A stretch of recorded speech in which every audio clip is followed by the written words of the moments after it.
My company was worth $12 million, and on my daughter's 8th birthday, I was in San Francisco, closing a deal. The deal did not close.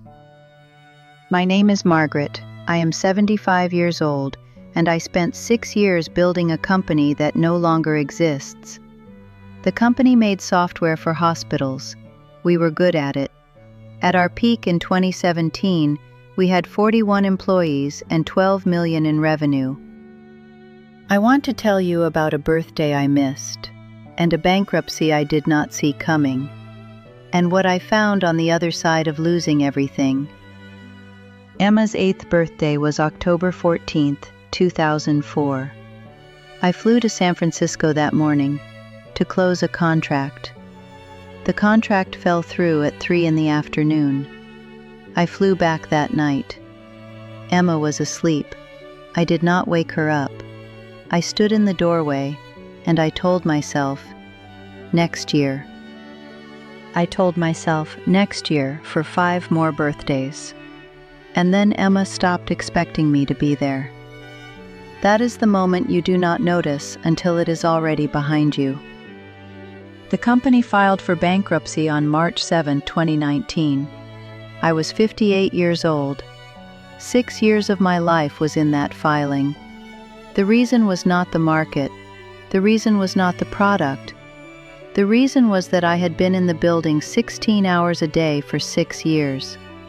When you are the CEO, the company becomes you, and when it fails, you fail. The day the company closed, I went home at 2 in the afternoon. First time in 6 years. Emma was there. She made me tea. She did not ask questions. That was love. Emma was 23 in 2019. She had grown up mostly without me. She learned to cook her own birthday cake at 13. She learned not to expect me home for dinner. She learned it so well she stopped being hurt by it. That was worse than if she had stayed hurt. When the company closed, I was home every day. I did not know what to do with myself. I had been Margaret the CEO for 6 years, and before that, Margaret the executive for 20 years more. When the job was gone, I did not know who Margaret was. Emma invited me to her apartment for Sunday dinner, every Sunday. She did not demand explanations. She just made room. The pandemic came 3 months after the bankruptcy. I did not leave the apartment for 11 weeks. For the first time in 20 years, I had no place to be except where I was. The pandemic was the strangest gift. I know that sounds wrong, but for the first time in 20 years, I had to be still. And in the stillness, I found what was left of me. What was left was smaller than I expected, but it was real. I called Emma every day for 11 weeks. We talked about small things, what she was cooking, what she was reading. We talked about her 8th birthday. She remembered everything I had forgotten. I asked her, "Did you hate me for missing it?" She said, "No. I thought that was what moms did."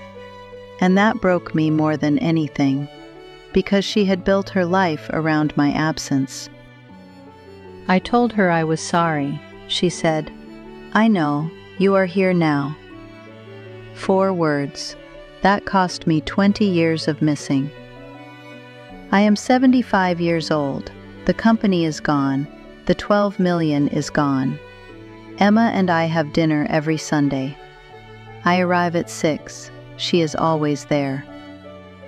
I cannot get those birthdays back. That is the one true thing. You cannot buy time back. Not with 12 million, not with anything. But you can use what is left. I now consult 2 days a week.